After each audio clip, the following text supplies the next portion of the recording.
how vulnerable is your mobile phone to being hacked? John Herring, a self-described hacker and now CEO of Lookout, it's a mobile security provider, demonstrates just how simple and quick it is to gain access to your mobile accounts. Here is a whole host of spoofed emails.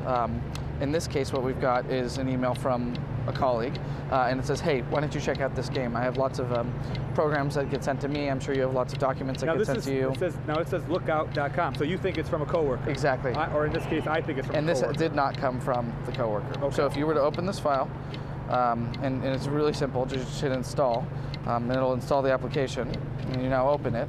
And this is a game in this case. It might be a document, it could be a video, depending on the type of exploit that's used. The device is now hacked. So we've now hacked into the device, and it's taking the control is now in my hands.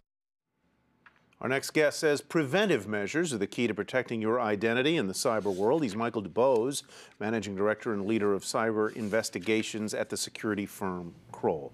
Good afternoon, Mr. Dubose. Good to have you with us. Good afternoon. Thanks. You know, we just saw how easy it was for somebody to hack into a phone. In the past 24 hours, Schwab has been hit twice. Should I, if I do my banking and my brokerage work and my trading online, should I think twice about doing that? Well, you should be very careful. Clearly, well, first, mobile devices are kind of the new frontier for hackers. Wherever people choose to do their financial banking, hackers are going to follow. They follow the money, and where money is on mobile devices, they will try to hack mobile devices.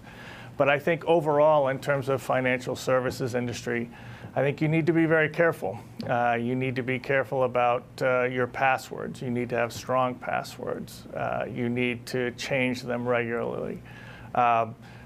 You also need to be careful about who is on your computer, at least the computer that you're using for your financial services transactions.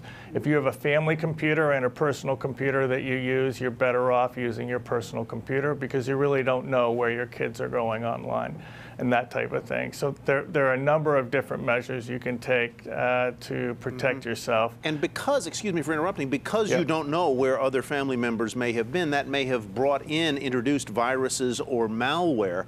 I have to guess that even though we hear a lot about the hacking attacks on a Chase or a Wells Fargo or just in the past 24 hours on a Schwab, that the greatest point of vulnerability is probably the home computer.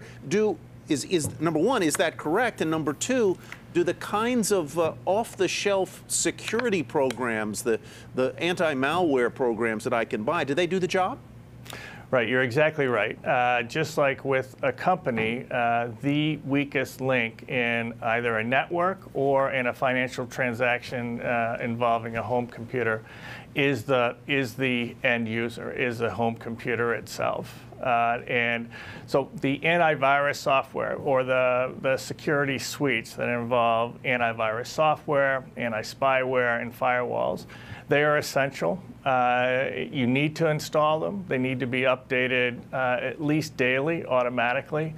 But unfortunately, the reality is that depending on what study you read, only about these antivirus programs are only about 25 to 40% effective in actually detecting the malware that we're seeing today.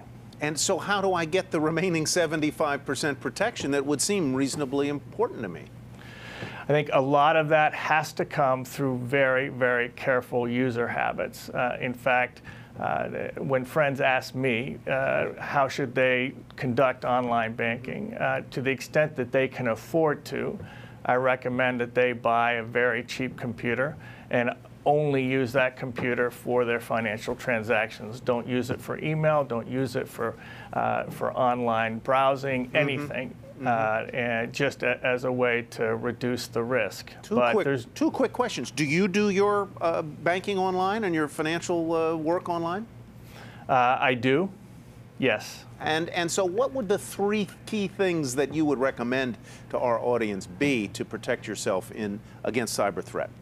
right? Well, one was what I just mentioned, which is you really do need to have a security suite of antivirus software and spyware. The other is to have very strong passwords and to change them regularly. The recommendation is that you not have the same password for more than one account. Practically speaking, nobody can keep track of all those passwords, but at least have unique passwords for those accounts that are most sensitive, for instance, your bank accounts or things like that. And I think the other thing is to reduce the use of those computers on which you're conducting really sensitive banking transactions. Michael Dubose, thank you very much. Michael is Managing Director and leader of the Cyber Investigation Unit at Kroll Advisory Solutions.